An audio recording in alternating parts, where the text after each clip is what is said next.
형 좀 도와라. 체면이 있지. 적금 깨서 700만 원 내놔. 안 내놓으면 네 미용실에 가서 손님들 앞에서 한바탕 해줄까? 남편은 주먹으로 식탁을 내리치며 제 얼굴에 맥주 냄새를 뿜었습니다. 친정엄마 칠순 돈 200만 원을 훔쳐서 주식에 날려먹은 주제에 이번엔 자기 어머니 팔순이라며 700만 원을 내놓으라고요. 어이없었지만 저는 그냥 겁먹은 척 알겠다고 했어요. 왜 겁먹은 척 알겠다고만 했냐고요? 타이밍을 보고 있었어요. 저한테는 남편을 한 번에 무너뜨릴 한 방이 있었으니까요. 안녕하세요. 시청자 여러분, 정혜 씨의 한방은 무엇이었을까요? 오늘의 사연 시작합니다. 저는 이정혜, 올해 56세입니다. 동네 골목 안쪽에서 20년째 미용실을 운영하고 있죠. 남편 최동수는 중소기업 만년 부장으로 월급이라고 가져오는 돈은 본인 술값에도 모자랄 정도였습니다. 그래서 저는 새벽부터 밤까지 가위를 놀려가며 이 집안의 실질적인 가장 노릇을 해왔어요. 다가오는 친정엄마 강춘자 여사의 칠순. 저는 몇 달 전부터 야간 예약까지 받아가며 악착같이 현금 200만 원을 모았습니다. 두툼하게 부풀어 오른 돈봉투를 만질 때마다 엄마의 주름진 얼굴이 떠올라 입꼬리가 절로 올라갔죠. 칠순 잔치 당일 아침, 저는 미용실 예약표를 들여다보며 한숨을 내쉬었습니다. 토요일 예약이 빈틈없이 꽉 차 있었어요. 저는 출근 준비를 하는 동수 앞에 돈봉투를 내밀었습니다. 여보, 이거 우리 엄마 칠순 용돈이야. 나 오늘 가게 도저히 못 비우니까 당신이 이거 꼭 좀 전해드려. 봉투를 탁자에 탁 소리나게 내려놓자 넥타이를 매던 동수가 힐끗 보며 손사래를 쳤습니다. 오늘? 아이고, 나 오늘 주말 특근이야. 방금 부장한테 급하게 연락 왔어. 공장에 라인이 터졌다나 뭐라나. 특근? 당신이 웬일로 주말에 일을 다 해?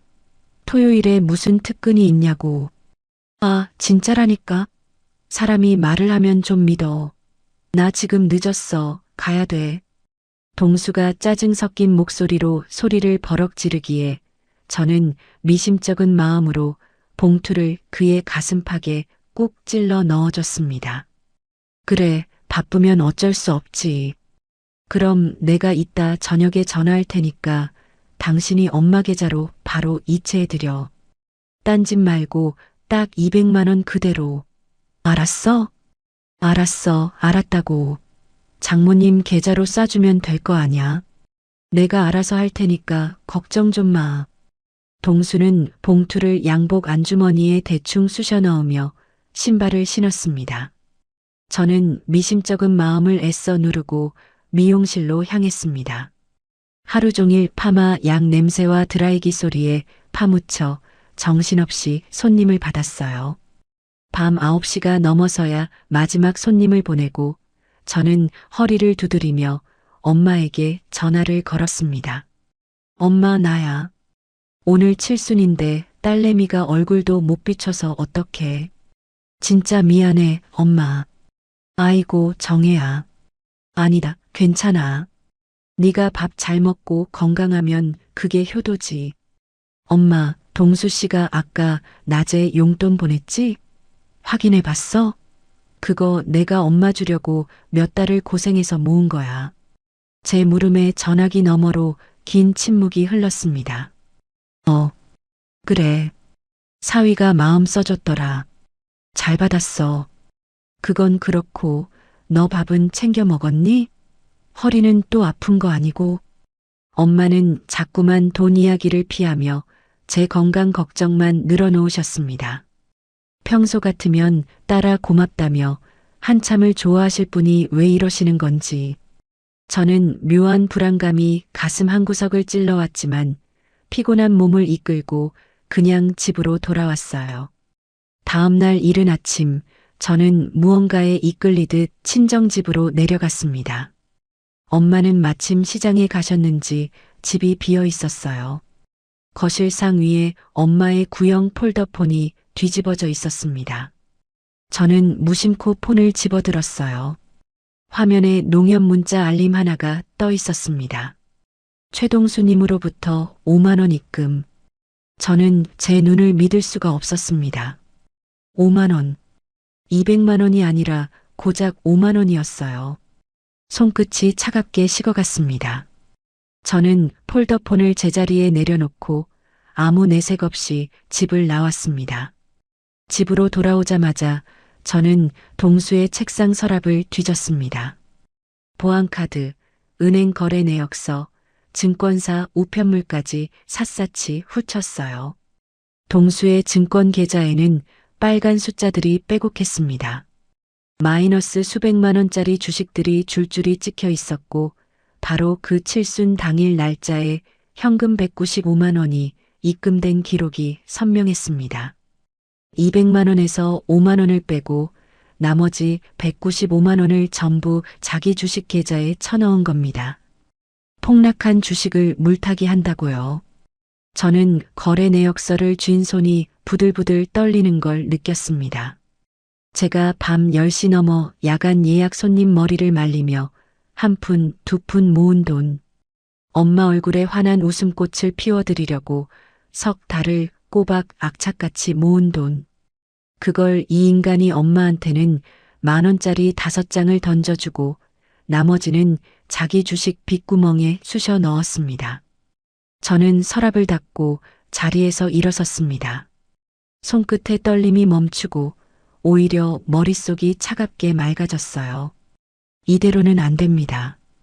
반드시 값을 치르게 해줘야죠. 저녁 7시 현관문이 열리는 소리가 들렸습니다. 동수가 편의점 맥주캔을 한 손에 들고 콧노래를 부르며 거실로 들어왔습니다. 어이 부인, 왔어? 오늘따라 집안 분위기가 왜 이렇게 썰렁해? 나 배고픈데 밥 안 차리고 뭐해? 저는 소름 끼칠 정도로 차분한 목소리로 물었습니다.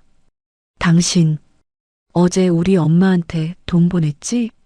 동수가 순간 멈칫하더니 이내 뻔뻔하게 어깨를 으쓱했습니다. 아, 그럼 내가 어제 바로 보냈지. 장모님이 너무 고맙다고, 우리 사위밖에 없다고 아주 좋아하시더라니까. 당신 남편 노릇 제대로 했어. 저는 비릿한 웃음을 지으며 놈의 눈을 똑바로 쳐다봤습니다. 그래, 엄마가 참 좋아하셨겠네. 딱 5만 원어치만큼. 동수는 들고 있던 맥주캔을 떨어뜨릴 뻔하며 얼굴이 하얗게 질려버렸습니다. 그게 무슨 소리야? 저는 식탁 위에 동수의 증권 계좌 거래 내역서를 펼쳐놓고 그 옆에 엄마 폴더폰에 5만 원 입금 문자를 찍은 사진을 나란히 올려두었습니다. 동수가 맥주캔을 따며 식탁 쪽으로 다가왔습니다. 서류를 본 순간 맥주를 들던 손이 멈췄어요. 이게 뭐야? 당신 지금 남의 서랍 뒤진 거야? 저는 의자 등받이에 팔짱을 끼고 동수의 얼굴을 차갑게 올려다봤습니다. 당신이 더 잘 알잖아. 우리 엄마 칠순 용돈 200만 원, 그 돈 다 어디 갔어? 동수가 맥주캔을 식탁에 탁 내려놓으며 슬그머니 제 눈을 피했습니다. 아, 그거. 내가 나중에 다 설명하려고 했어. 사람이 왜 이렇게 급해? 나중이 언제인데? 당신이 입번긋 안 해도 여기 다 찍혀 있잖아. 저는 거래 내역서를 손가락으로 툭툭 두드리며 몰아붙였습니다. 칠순 당일 날짜에 195만 원 입금. 당신 주식 계좌로 쏙 들어갔네? 그러고 우리 엄마한테는 딸랑 5만 원 보냈어? 이게 당신이 말한 설명이야? 동수가 맥주캔을 한 모금 벌컥 들이켜더니 고개를 휙 돌리며 웅얼거렸습니다. 야, 그게 지금 물타기 안 하면 원금을 홀랑 다 날리는 상황이었다니까. 주식은 타이밍이야. 그때 딱 안 넣었으면 생돈 300만 원이 통째로 날아갔을 거라고. 300만 원? 당신 계좌에 빨간 글씨로 마이너스 340만 원 찍혀 있는 거 내 눈으로 다 봤어. 물타기인지 뭔지 한다고 넣은 내 돈도 지금 다 녹아버렸잖아. 동수의 눈꺼풀이 파르르 떨렸습니다. 맥주캔을 쥔 손에 힘이 들어가 알루미늄 캔이 찌그러지는 소리가 거실에 울렸어요. 그건 일시적으로 잠깐 빠진 거야. 한 달만 기다려봐.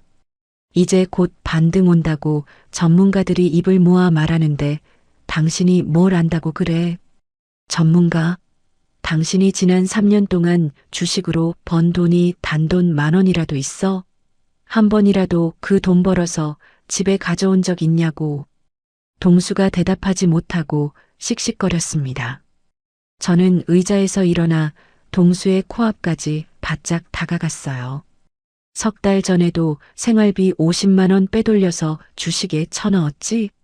그때도 다음 달이면 오른다더니 올랐어? 내 엄마 돈은?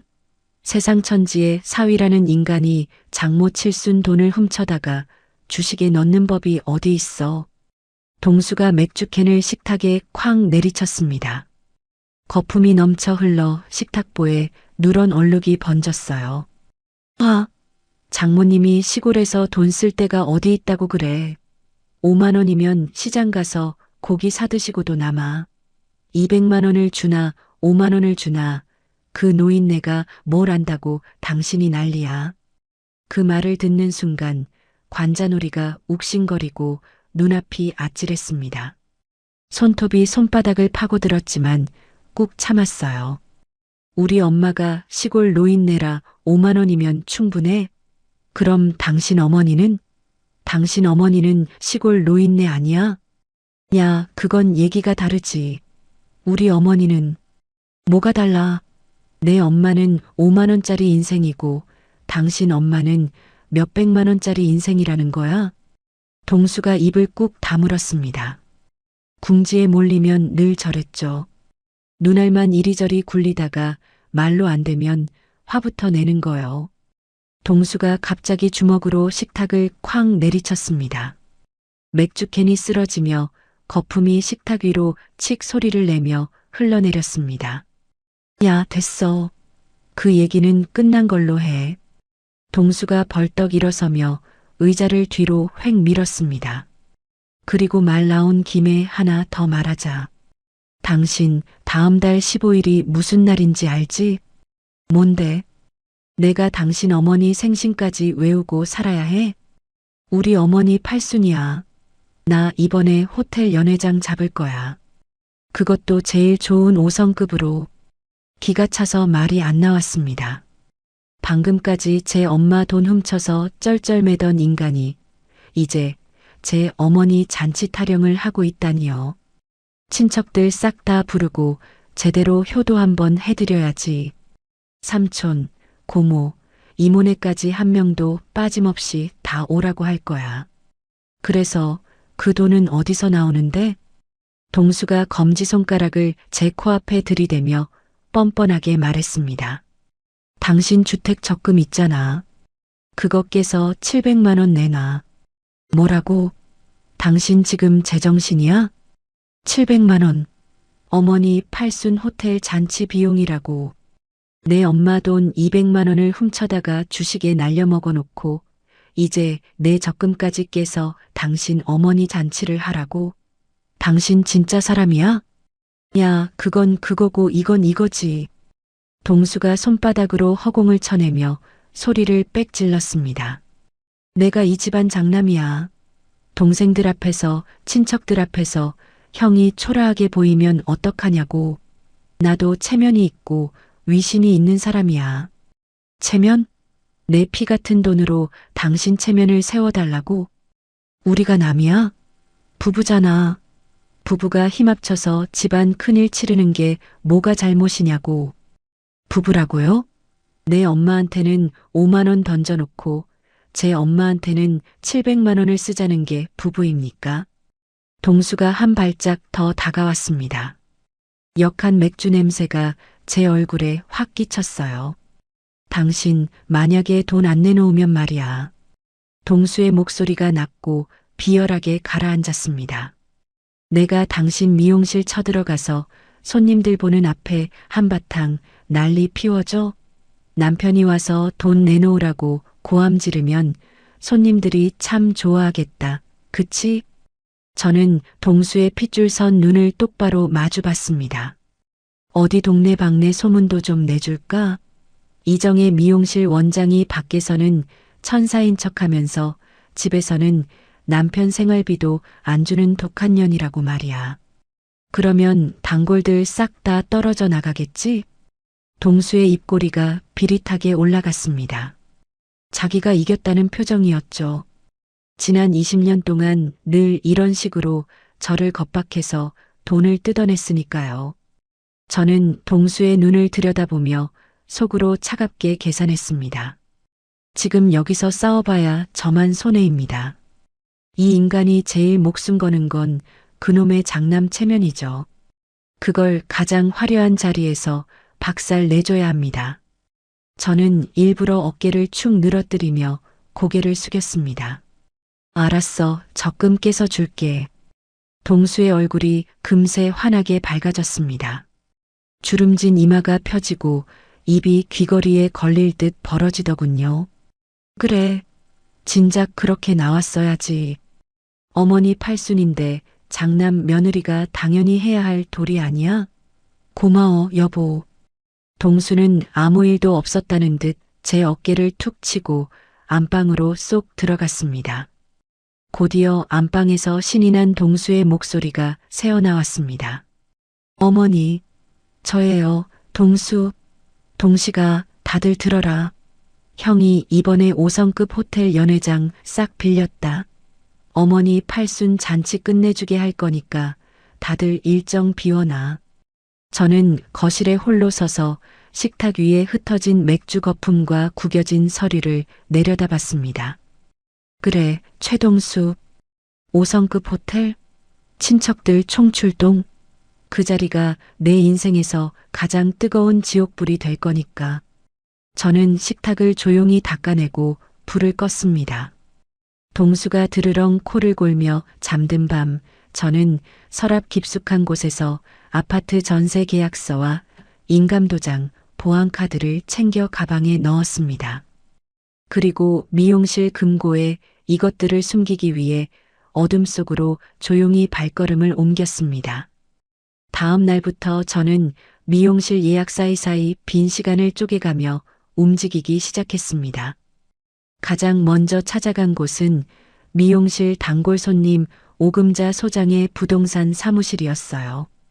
오 소장은 동네에서 20년 넘게 중개업을 해온 마당발로 저와는 머리 손질을 해주고 받는 사이를 넘어 속 깊은 이야기까지 터놓는 사이였죠.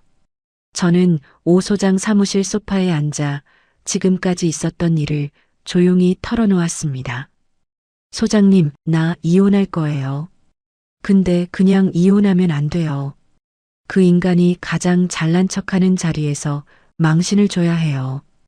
오금자 소장이 커피잔을 내려놓으며 안경 너머로 저를 빤히 바라봤습니다. 정혜 씨, 속으로 얼마나 부글부글했어. 내가 들어도 열받는다.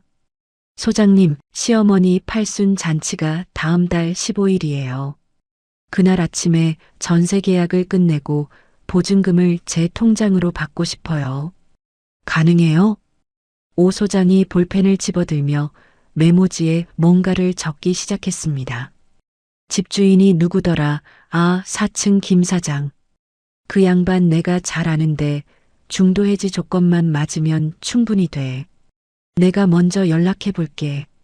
소장님, 남편한테는 절대 눈치 못 채게 해주셔야 돼요. 오 소장이 안경을 밀어 올리며 고개를 끄덕였습니다. 정혜 씨, 나 이 동네에서 얼마나 오래 했는데. 깔끔하게 처리해 줄게. 그 다음으로 저는 동네 법률사무소 문을 두드렸습니다. 변호사는 제 이야기를 듣더니 한 가지를 짚어줬어요. 부부 사이에서는 돈을 빼돌린 것만으로 형사고소가 어렵습니다.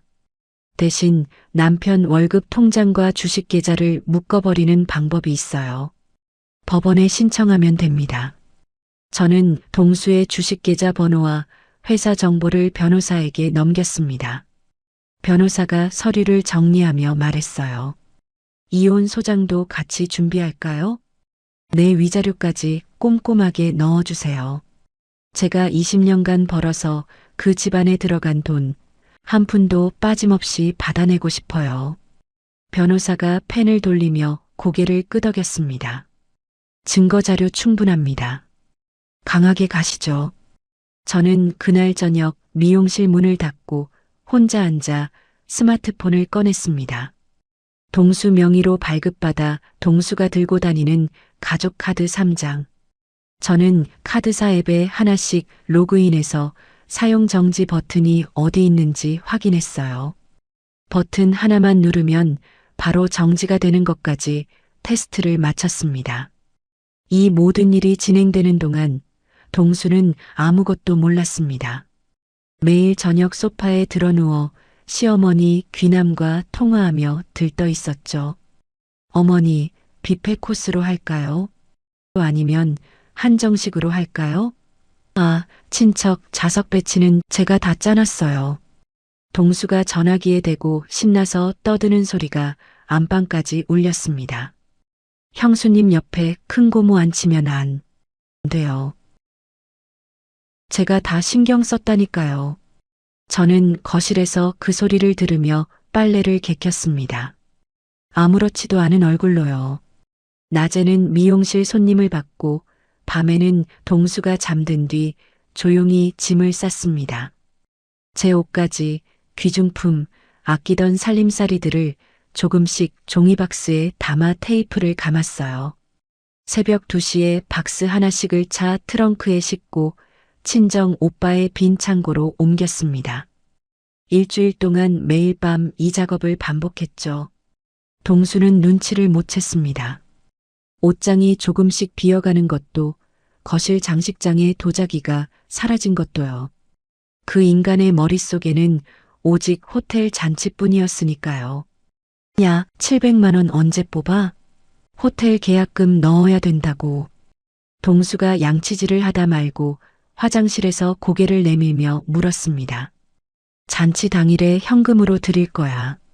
어머니 체면이 있으니까 친척들 보는 앞에서 두툼한 봉투로 직접 드리는 게 낫잖아. 오, 그래. 그것도 괜찮네. 어머니가 좋아하시겠다. 동수가 만족스러운 얼굴로 양치를 마저 했습니다. 거울 속에 비친 동수의 흐뭇한 표정을 보며 저는 속으로 날짜를 세웠어요. 잔치 전날 밤이 왔습니다. 동수가 새로 산 맞춤 정장을 옷걸이에 걸어두고 일찍 잠자리에 들었어요. 저는 동수의 코 고는 소리를 확인한 뒤 조용히 서랍에서 갈색 서류 봉투를 꺼냈습니다. 봉투 안에 먼저 5만 원짜리 지폐 한 장을 넣었습니다. 그 위에 법원에서 받아온 급여 가압류 결정문을 올렸어요. 마지막으로 변호사의 직인이 찍힌 이혼 소장 사본을 차곡차곡 포겠습니다. 봉투를 손으로 눌러보니 묵직했습니다. 현금 700만 원이 들어있는 것처럼 두툼한 두께였어요. 저는 봉투 겉면을 손바닥으로 쓸어내리며 입꼬리를 올렸습니다. 내일이면 끝입니다. 팔순 잔치 당일 아침, 동수가 욕실에서 헤어 왁스를 바르며 거울 앞에서 이리저리 머리를 넘기고 있었습니다. 야, 나 먼저 호텔 가서 친척들 맞이하고 있을게. 너도 빨리 와. 동수가 새 정장 소매를 잡아당기며 현관에서 구두를 신었습니다. 반짝반짝 광이 나는 구두 위로 새까만 양복 바짓단이 내려왔어요. 알았어, 나도 준비하고 갈게. 저는 부엌에서 컵을 닦으며 담담하게 대답했습니다. 동수가 콧노래를 흥얼거리며 현관문을 나서는 뒷모습을 지켜봤어요. 문이 닫히자마자 저는 스마트폰을 꺼내 미리 예약해둔 이삿짐 센터에 전화를 걸었습니다. 네, 오늘 아침 약속한 이정혜입니다. 지금 오셔도 돼요. 30분 뒤 작업복을 입은 남자 셋이 현관 앞에 도착했습니다. 저는 집 안 곳곳에 남아있던 제 짐들을 가리키며 말했어요. 여기 있는 거 전부 다 빼주세요. 가전제품도요. 남자들이 능숙하게 박스를 나르고 냉장고와 세탁기를 끌어냈습니다. 텅 빈 거실 바닥에 먼지 자국만 네모나게 남았어요. 저는 마지막으로 안방을 한 바퀴 둘러봤습니다. 동수의 양복 몇 벌과 속옷 서랍만 덩그러니 남아 있었죠. 이삿짐 트럭이 떠나자마자 저는 집주인 김 사장에게 전화를 걸었습니다. 사장님, 오금자. 소장님한테 말씀 들으셨죠? 오늘 정리하기로 한 건. 아, 네네.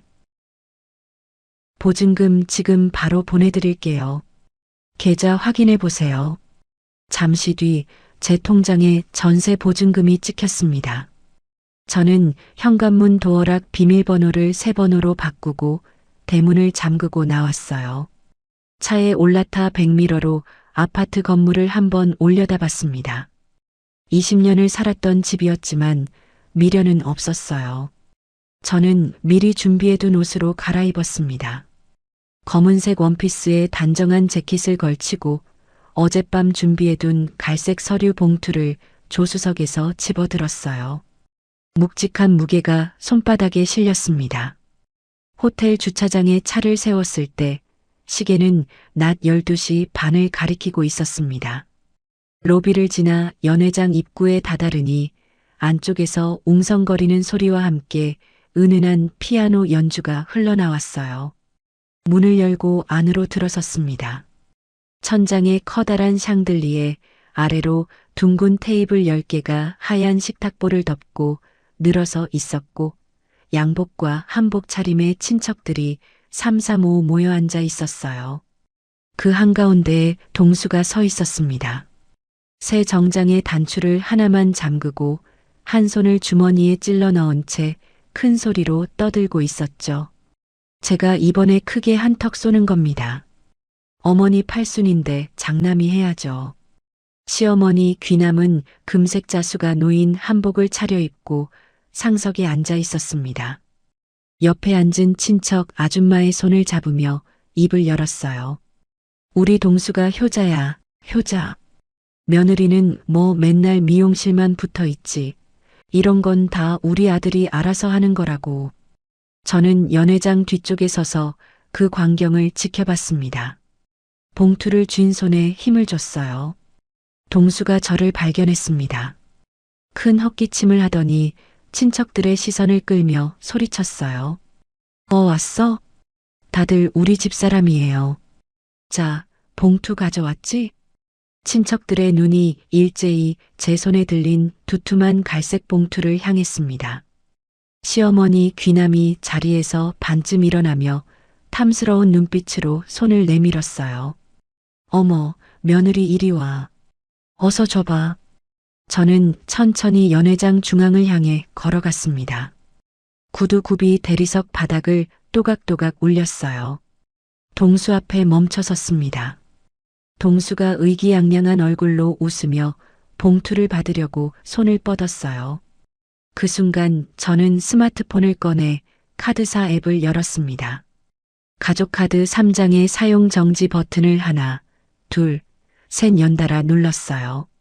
그리고 두툼한 갈색 봉투를 동수의 얼굴을 향해 있는 힘껏 내던졌습니다. 퍽!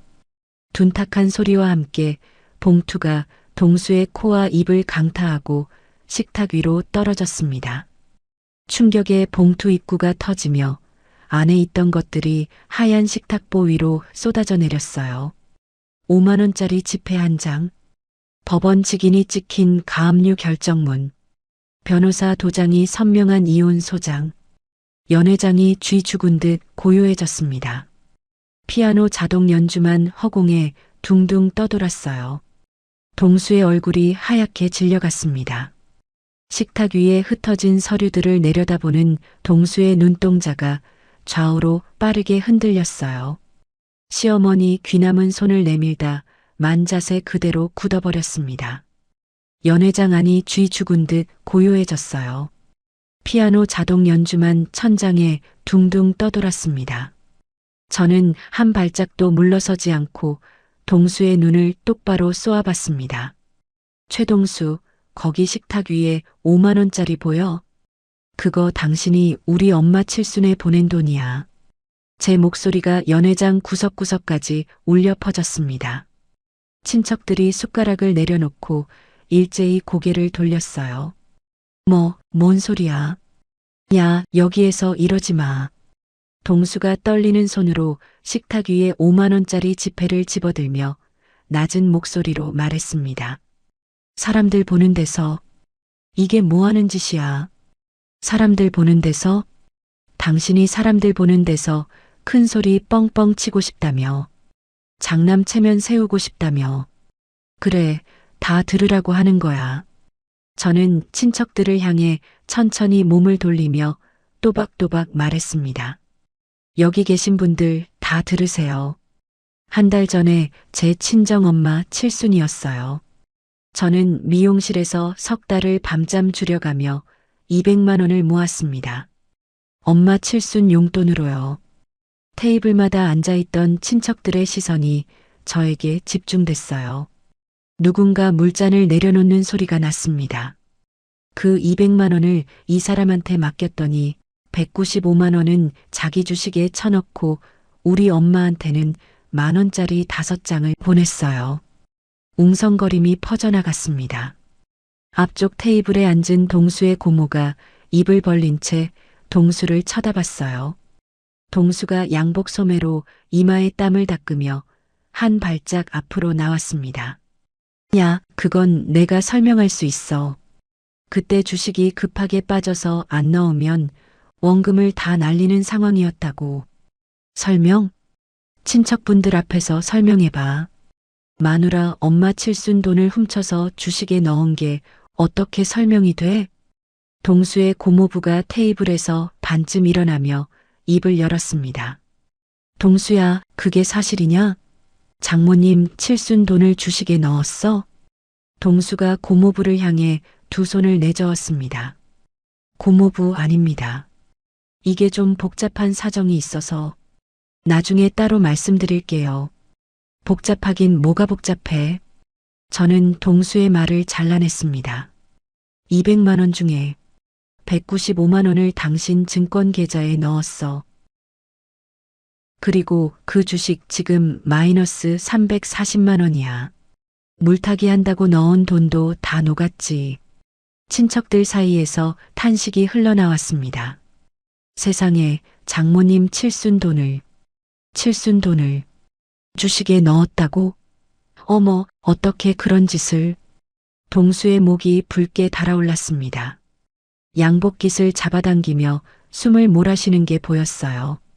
그리고 하나 더 말할게요. 저는 연회장 전체를 둘러보며 목소리를 높였습니다.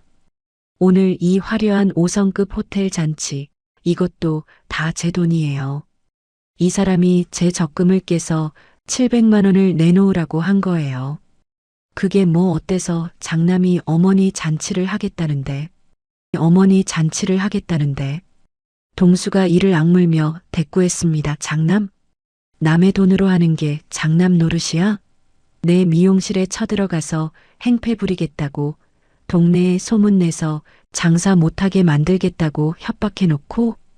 저는 동수를 가리키며 친척들에게 말했습니다. 여기 계신 분들, 본인 주머니에서 나간 돈은 단 한 푼도 없습니다. 이 사람이 장남으로서 효도한다고 큰 소리치죠? 전부 다 제가 미용실에서 가위질해서 번 돈이에요. 본인 주머니에서 나간 돈은 단 한 푼도 없습니다.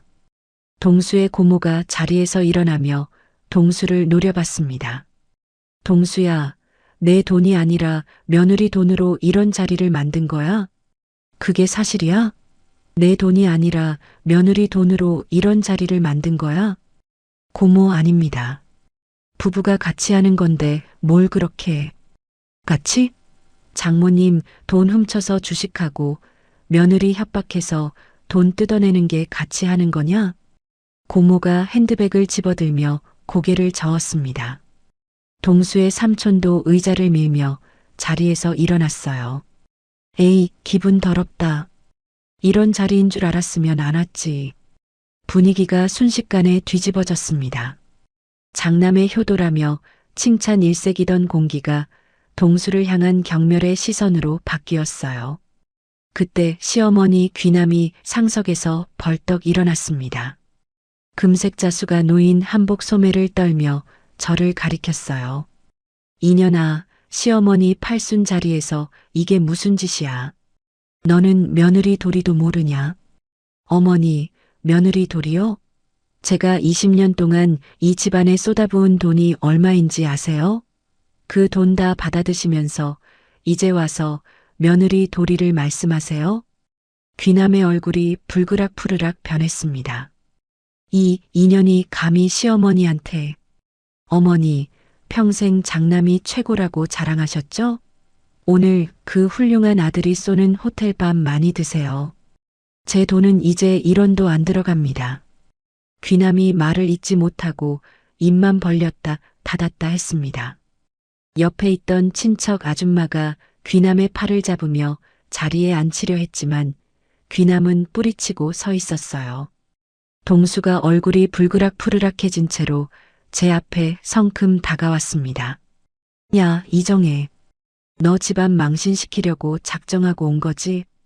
동수가 제 팔목을 향해 손을 뻗었습니다. 저는 동수의 손목을 탁 쳐내며 한 걸음 뒤로 물러섰어요. 손대지 마. 다시 한번 손 떼면 여기 있는 사람들 전부 증인이야. 동수의 손이 허공에서 멈췄습니다. 친척들의 시선이 동수의 치켜든 손을 향해 있었어요. 동수가 천천히 손을 내렸습니다. 저는 식탁 위에 흩어진 서류들을 손가락으로 가리키며 말했습니다. 거기 종이 잘 읽어봐. 살던 아파트 전세금 오늘 아침에 다 빼서 집 비웠어. 도어락 비밀번호도 바꿨으니까 들어갈 생각 마. 동수의 눈이 휘둥그레졌습니다. 집을 비웠다고?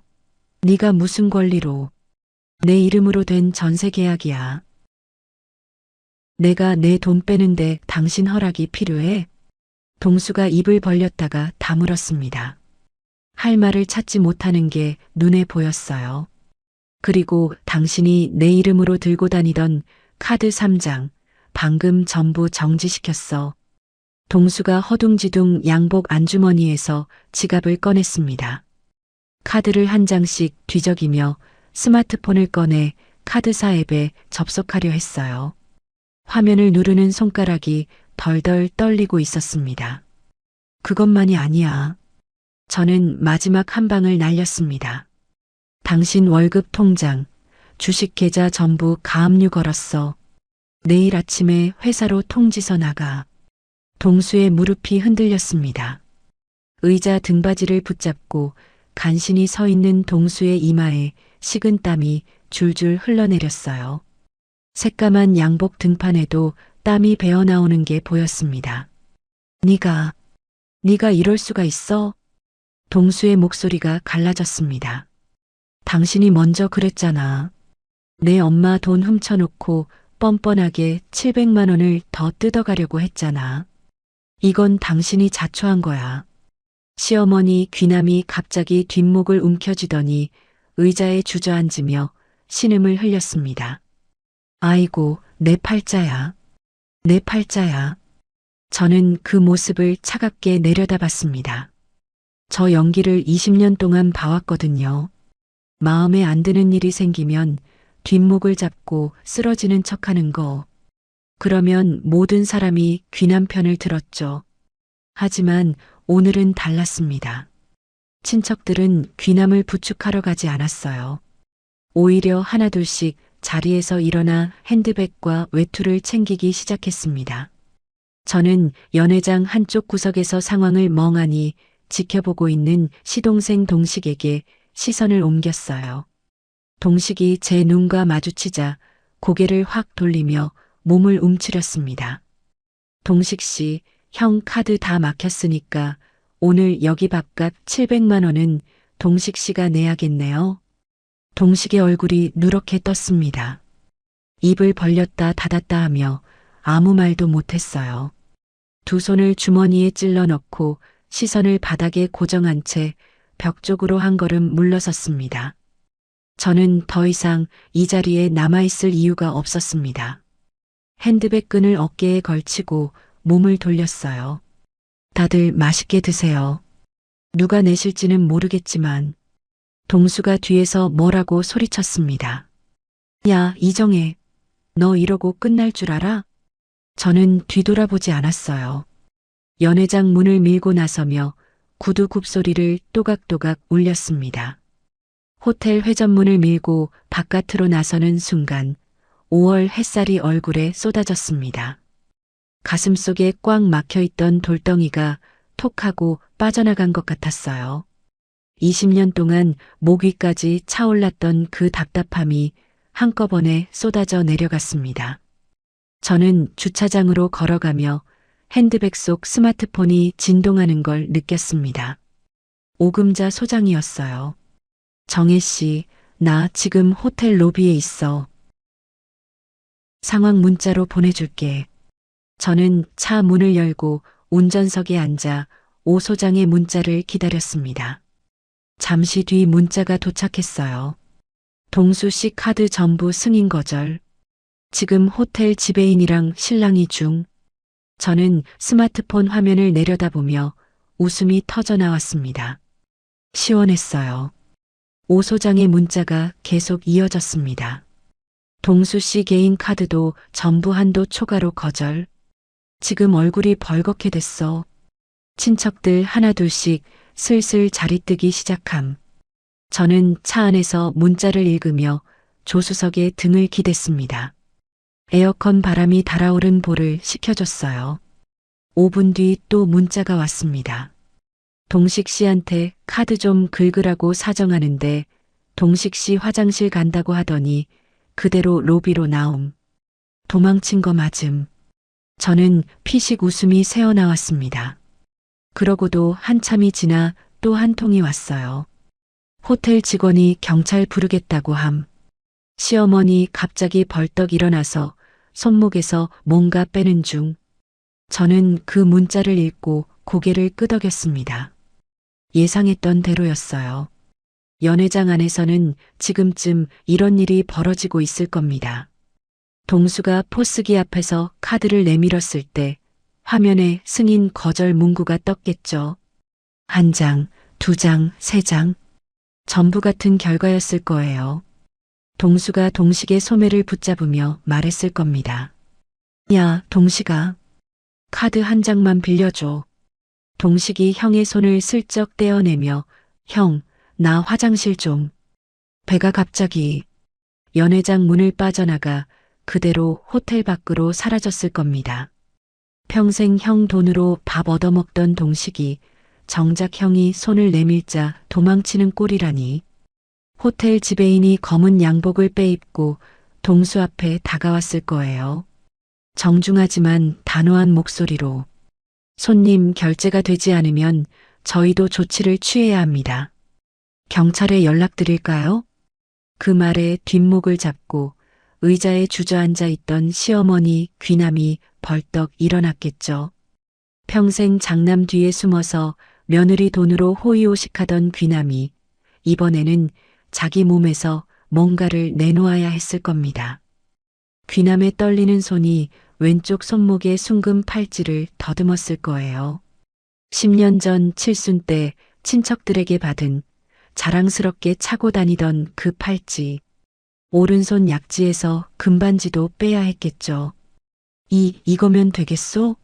나중에 꼭 찾으러 올 테니까. 시어머니가 금팔찌랑 반지 빼서 호텔에 맡김. 귀남이 덜덜 떠는 손으로 금부치를 호텔 직원에게 내밀었을 겁니다. 장남이 쏜다던 5성급 호텔 팔순 잔치가 늙은 어머니의 금팔찌와 금반지를 담보로 잡히는 것으로 끝이 난 거죠. 오 소장에게서 마지막 문자가 왔습니다. 시어머니가 금팔찌랑 반지 빼서 호텔에 맡김. 호텔에 맡김. 동수 씨 고개를 못 들고 있음. 친척들 전부 빠짐. 지금 연회장에 셋만 남았어. 동수, 시어머니, 동수, 시어머니, 호텔 직원. 두 눈을 감았습니다. 깊은 숨을 한번 들이쉬었어요. 끝났습니다. 20년 동안 장남 체면 세워준다고 제 등골을 빼먹던 그 인간. 5만 원으로 장모 칠순을 때우고 700만 원짜리 허세를 부리려던 그 인간. 친척들 앞에서 큰 소리 뻥뻥 치던 그 뻔뻔한 입이 이제는 카드 한 장 긁지 못하고 늙은 어머니 금부치를 호텔에 잡히는 걸 두 눈으로 봐야 했겠죠. 저는 시동을 걸고 호텔 주차장을 빠져나왔습니다. 핸들을 잡은 손이 가벼웠어요. 20년 만에 처음으로 어깨가 이렇게 가벼웠습니다. 내비게이션에 새 주소를 찍었습니다. 어제 계약을 마친 아담한 오피스텔. 제 이름으로 만든 오롯이 저만의 공간이에요.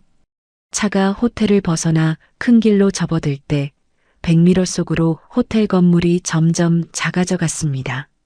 저는 백미러에서 눈을 떼고 앞만 바라봤어요. 오피스텔에 도착해서 현관문을 열었습니다. 텅 빈 거실에 오후 햇살이 비스듬히 들어와 마루를 따뜻하게 데우고 있었어요. 저는 신발을 벗고 맨발로 마루 위에 섰습니다. 조용했습니다.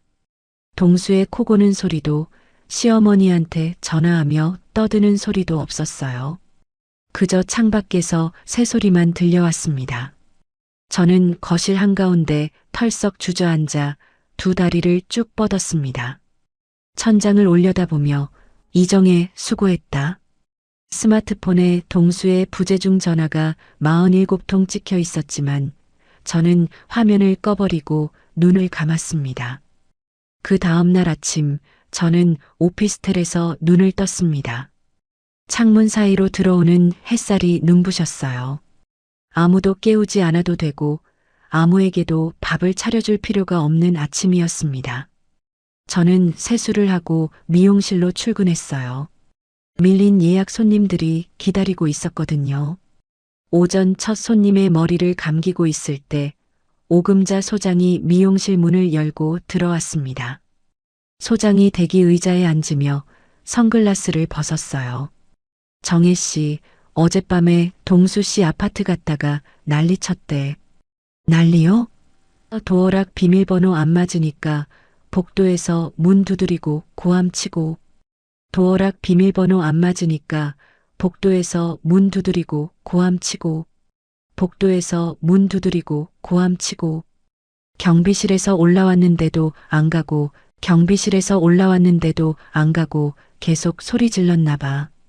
저는 손님의 머리에 린스를 바르며 그래서요?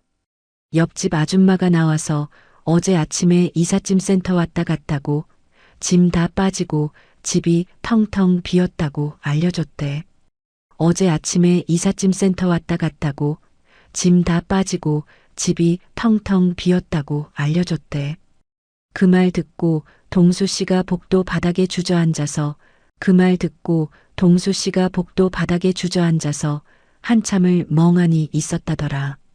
오 소장이 혀를 끌끌 차며 말했습니다. 그러다가 밤 11시 넘어서야 터덜터덜 나갔대.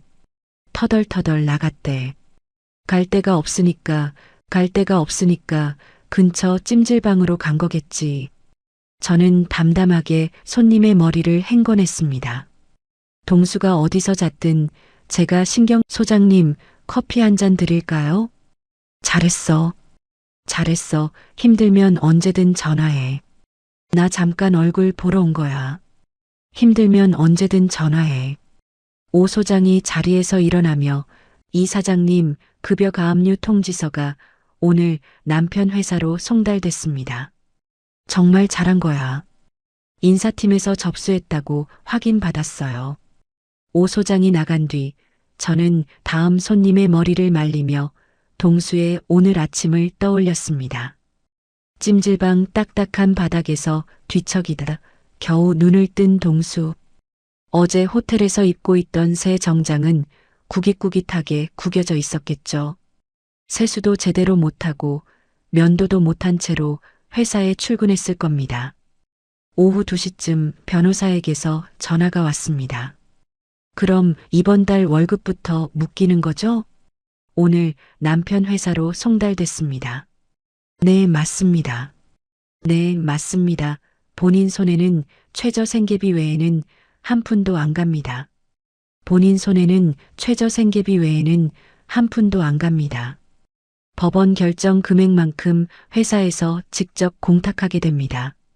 본인 손에는 최저 생계비 외에는 감사합니다. 최동수 부장님, 인사팀에서 잠깐 오시랍니다. 저는 전화를 끊고 가위를 다시 집어들었습니다. 동수는 그 시각 인사팀에 불려갔을 거예요. 점심을 먹고 자리에 앉자마자 내선 전화가 울렸겠죠. 최동수 부장님, 인사팀에서 잠깐 오시랍니다. 동수가 넥타이를 고쳐매며 인사팀 문을 열었을 겁니다. 담당자가 서류 한 장을 내밀며 말했겠죠. 부장님, 법원에서 급여 가압류 통지서가 왔는데요. 이번 달 급여부터 적용됩니다. 동수의 얼굴이 벌겋게 달아올랐을 거예요. 아, 그게 집안 사정이 좀 복잡해서 해결될 겁니다. 저희는 법원 결정대로 처리할 수밖에 없어서요. 확인 서명 부탁드립니다. 동수가 떨리는 손으로 서명을 하고 인사팀을 나왔을 때 복도에서 마주친 동료들의 시선이 느껴졌을 겁니다. 소문이라는 건 회사에서 점심시간 하나면 전층에 퍼지니까요. 최 부장 월급 압류당했대. 만년 부장이더니 속사정이 그랬구만. 속사정이 그랬구만. 동수는 자기 자리에 앉아서도 등 뒤에서 수군거리는 소리를 들었을 겁니다. 20년 넘게 다닌 회사에서 하루아침에 빚쟁이 취급을 받게 된 거죠. 그날 저녁부터 동수의 전화와 문자가 쏟아졌습니다. 저는 한 통도 받지 않았어요. 정혜야, 제발 전화 좀 받아. 전화 좀 받아. 가압류만 풀어줘. 내가 잘못했어. 나 완전 창피당했어. 이러면 안 되잖아. 야, 이정혜 얘기하자. 문자가 50통, 100통을 넘어갔습니다. 저는 그 모든 문자를 읽지도 않고 동수의 번호를 차단했어요. 다음 날 저는 변호사를 통해 동수의 회사로 내용 증명을 보냈습니다. 앞으로 모든 연락은 제 대리인인 변호사를 통해서만 하라는 내용이었죠. 며칠 뒤 오 소장이 또 소식을 가져왔어요. 이번에는 미용실 의자에 앉아 앞머리를 다듬으며 말했습니다. 정혜 씨 시어머니랑 동식 씨가 호텔에 맡긴 금부치 찾으려고 여기저기 돈 꾸러다니고 있대. 시어머니랑 동식 씨가 호텔에 맡긴 금부치 찾으려고 여기저기 돈 꾸러다니고 있대. 금부치 값이 얼마나 된대요? 팔찌가 5돈짜리, 반지가 3돈짜리라던데. 반지가 3돈짜리라던데. 합치면 300만 원은 넘지. 근데 그 돈을 어디서 구해? 동식이가 백수인데. 오 소장이 거울 속에서 고개를 저었습니다. 그래서 동네 사람들한테까지 손 벌리고 다닌대. 손 벌리고 다닌대. 창피한 줄도 모르고. 근데 누가 빌려주겠어? 다들 피하지. 저는 가위를 놀리며 물었습니다. 동수한테는 안 가요? 동식이가 매일 동수 회사 앞에 가서 기다리고 있대. 점심시간에 나오면 붙잡고 형 때문에 엄마 금팔찌 잡혔다고 돈 내놓으라고 소리 지른다더다. 형 때문에 엄마 금팔찌 잡혔다고 돈 내놓으라고 소리 지른다더다. 저는 파마 로드를 감으며 피식 웃었습니다. 동수가 무슨 돈이 있다고. 그러니까 월급도 압류당했는데 뭘 내나. 근데 동식이가 막무가내야. 회사 정문 앞에서 고함치고 경비한테 끌려가고 완전 동네 창피를. 말을 이었습니다. 회사에서도 점심마다 동식이가 와서 난리치니까 인사팀에서 동수한테 경고했대. 완전 민폐라고 인사팀에서 동수한테 경고했대. 인사고과에서 최하점 맞았다는 소문도 돌고 동수의 세계가 사방에서 무너지고 있었습니다. 회사에서는 빚쟁이의 민폐 직원으로 찍혔고 가족한테는 돈 내놓으라고 쪼임을 당하고 있었어요. 카드도 안 되고 월급도 압류당했으니 밥 한 끼 사 먹을 돈도 빠듯했겠죠. 2주가 더 지났을 때 변호사에게서 또 연락이 왔습니다. 이 사장님, 상대 측이 회사에서 권고사직 당한 것 같습니다. 급여 가압류 해제 요청이 들어왔는데 퇴직 처리가 됐더라고요. 퇴사했어요? 네. 회사에서 가정사로 계속 소란이 일어나니까 더 이상 못 버틴 거죠. 퇴직금은 밀린 카드값이랑 가압류 정산에 전부 묶였습니다. 본인 손에 남는 건 거의 없어요. 저는 전화를 끊고 잠시 창밖을 바라봤습니다. 5성급 호텔에서 장남 체면 세운다고 큰 소리 치던 사람. 만년 부장이라도 월급쟁이라는 타이틀은 있었는데 이제는 그것마저 없어진 겁니다. 다시 일주일이 지나고 오 소장이 마지막 소식을 전해줬어요. 정혜 씨, 동수 씨 고시원에서도 쫓겨났대. 동수 씨 고시원에서도 쫓겨났대. 고시원에 있었어요? 응, 보증금 없는 월세 30만 원짜리. 30만 원짜리. 근데 그것도 2달 밀려서 나가라고 통보받은 거지. 결국 시어머니 귀남 씨 집으로 들어갔대. 귀남 어머니 집으로요? 근데 거기도 전쟁터래. 동식이가 이미 붙어 살고 있잖아. 거기에 동수까지 들어가니까 좁은 빌라에서 셋이 매일 밤 고함치고 싸운대. 좁은 빌라에서 셋이 매일 밤 고함치고 싸운대. 오 소장이 한숨을 쉬며 안경을 닦았습니다. 귀남 어머니가 동수한테 니 때문에 내 금팔찌 날아갔다고 이 못난 놈아 하면서 소리 지르고 때문에 내 금팔찌 날아갔다고 이 못난 놈아 하면서 소리 지르고 동식이는 동식이대로 형한테 돈 내놓으라고 멱살 잡고 옆집에서 밤마다 경찰 부른대. 저는 수건을 개키며 조용히 고개를 끄덕였습니다. 그 집안이 원래 그런 거였죠. 제 돈으로 틀어막고 있으니까 안 보였던 거예요. 안 보였던 거예요. 맞아. 정혜 씨 돈줄 끊기니까 바로 민낯이 드러난 거지. 서로 물어뜯는 거 보면 원래부터 정 같은 건 없었던 거야. 원래부터 정 같은 건 없었던 거야. 오 소장이 거울 속에서 혀를 끌끌 찼습니다. 동네 사람들도 시댁 식구들 이야기를 안주거리로 삼았어요. 700만 원짜리 호텔 잔치 벌이려다가 며느리한테 쫓겨나고 늙은 어머니 금부치까지 털린 집안. 한때 장남 노릇한다고 큰 소리치던 동수는 이제 동네에서 얼굴을 들고 다닐 수도 없는 처지가 됐습니다.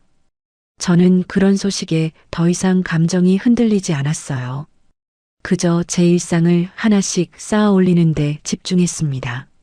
미용실 마지막 손님을 보내고 정리를 마친 저녁, 저는 의자에 앉아 이번 달 매출 장부를 펼쳤습니다. 제 통장에 찍히는 돈은 온전히 제 것이었어요. 누구의 주식 구멍을 메울 필요도, 누구의 체면값을 치를 필요도 없었습니다.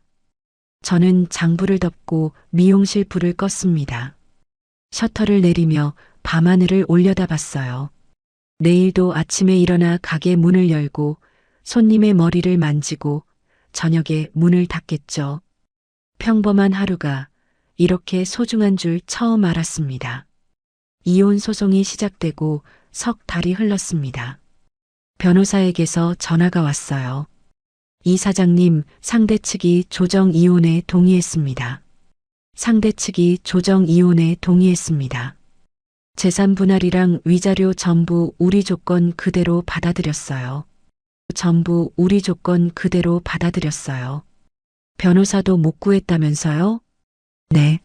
서류 미비로 반려당하고 결국 혼자 나왔는데 저희 측 자료가 워낙 탄탄하니까 버틸 수가 없었던 거죠. 저는 미용실 뒷방 의자에 앉아 조용히 숨을 내쉬었습니다. 수고하셨습니다. 이 사장님이야말로 고생 많으셨죠. 조정조서 작성되면 연락드릴게요. 연락드릴게요. 전화를 끊고 한참을 멍하니 앉아 있었습니다. 끝이 났어요. 20년이라는 시간이 법원 도장 하나로 정리가 된 겁니다. 그 뒤 소식은 오 소장을 통해 듣기도 하고 동네 사람들 입에서 흘러나오기도 했어요. 동수는 권고사직 후 퇴직금을 받았지만 밀린 카드값과 제게 줄 위자료를 정산하고 나니 손에 남은 돈이 없었다고 합니다. 고시원 월세조차 못 내서 쫓겨났고 결국 시어머니 귀남이 사는 낡은 빌라로 기어들어갔대요. 오 소장이 어느 날 미용실에 들러 파마를 하며 말했습니다.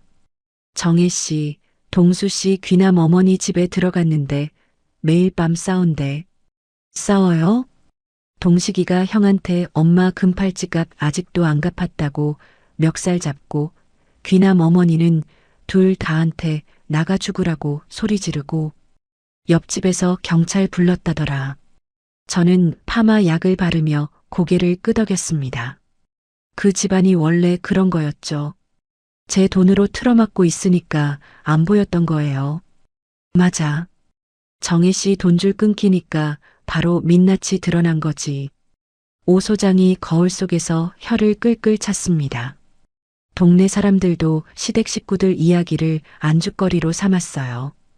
700만 원짜리 호텔 잔치 벌이려다가 며느리한테 쫓겨나고 늙은 어머니 금부치까지 털린 집안.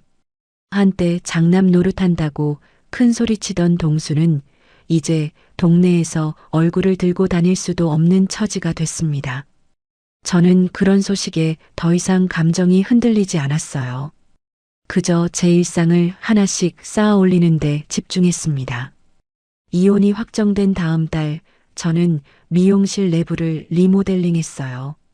낡은 의자를 전부 바꾸고 벽지를 밝은 색으로 새로 도배하고 젊은 직원도 한 명 채용했습니다. 미용실 간판도 새 것으로 달았어요. 20년 된 가게가 처음 문을 연 것처럼 산뜻해졌습니다. 손님들이 달라진 가게를 보며 말했어요. 원장님, 가게 완전 새로 했네. 뭔가 좋은 일 있었어요?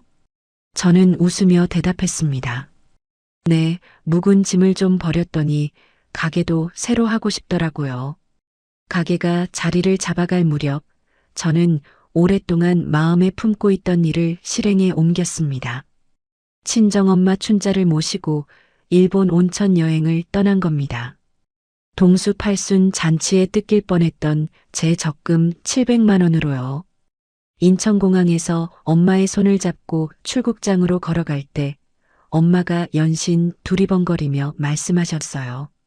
정혜야, 엄마가 비행기를 타본 적이 있어야지. 이거 어떻게 하는 거냐? 엄마, 내가 다 할게. 엄마는 그냥 따라오기만 하면 돼. 엄마가 제 팔을 꼭 잡으며 쭈뼛쭈뼛 걸었습니다. 구형 폴더폰을 꺼내 공항 사진을 찍으려다 버튼을 잘못 눌러 헤매는 엄마가 웃기기도 하고 코끝이 찡하기도 했어요. 4박 5일간의 여행은 꿈 같았습니다. 엄마는 온천물에 발을 담그고 아이처럼 좋아하셨어요. 아이고, 이게 뭐냐? 물이 이렇게 따뜻해. 정혜야, 엄마 다리가 안 아파. 엄마, 천천히 들어가. 미끄러우니까. 저는 엄마의 팔을 잡아들이며 함께 온천에 몸을 담갔습니다.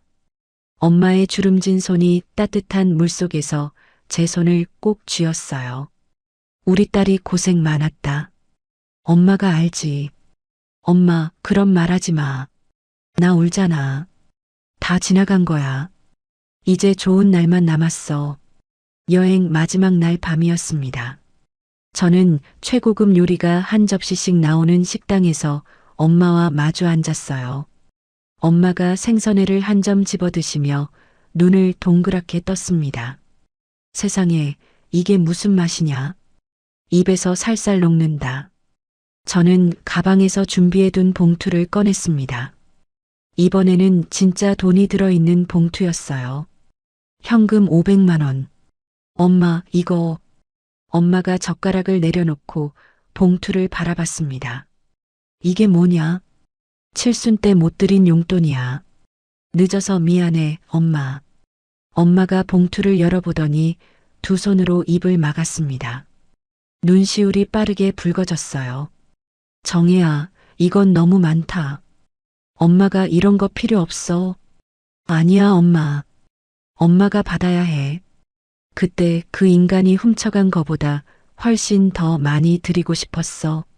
엄마가 봉투를 가슴에 꼭 안고 고개를 숙였습니다. 어깨가 작게 떨렸어요.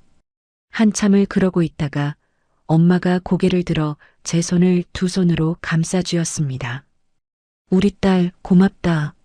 정말 고맙다. 엄마의 거칠고 따뜻한 손바닥이 제 손등을 감쌌습니다. 저도 눈물이 핑 돌았지만 억지로 웃었어요. 엄마, 밥 식는다. 어서 먹어. 다시 미용실 문을 열었습니다. 아침마다 가게 앞 화분에 물을 주고 수건을 정리하고 첫 손님을 맞이하는 일상이 돌아왔어요. 예전에는 이 반복이 지겹고 답답했습니다. 벌어도 동수의 빗구멍으로 시댁 행사비로 빠져나가니까요. 지금은 달랐습니다. 제가 흘린 땀의 대가가 온전히 제 통장에 쌓였어요. 손님 한 분 한 분의 머리를 만질 때마다 이건 나를 위한 돈이라는 사실이 작은 기쁨으로 다가왔습니다. 어느 오후 마지막 손님을 보내고 미용실 의자에 앉아 창밖을 바라봤습니다. 따뜻한 햇살이 유리창을 통해 비스듬히 들어와 제 무릎 위를 데웠어요. 저는 등을 의자에 기대고 두 눈을 천천히 감았습니다. 이제야 제 인생이 시작된 것 같았습니다. 시청자 여러분, 정혜 씨는 20년 동안 남편의 체면값을 대신 치르며 살았습니다. 아주 미련한 사람 같죠?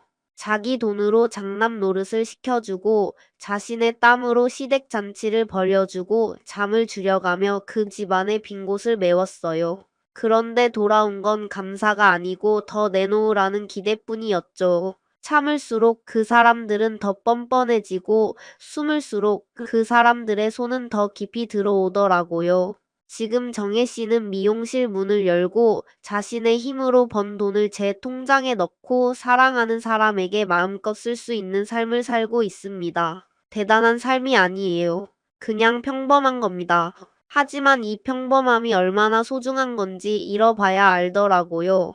혹시 지금 누군가의 체면을 위해, 누군가의 허세를 위해 자기 자신을 갈아놓고 계신 분이 있다면 한 가지만 기억해 주세요. 당신의 돈은 당신 것이고 당신의 인생도 당신 것입니다.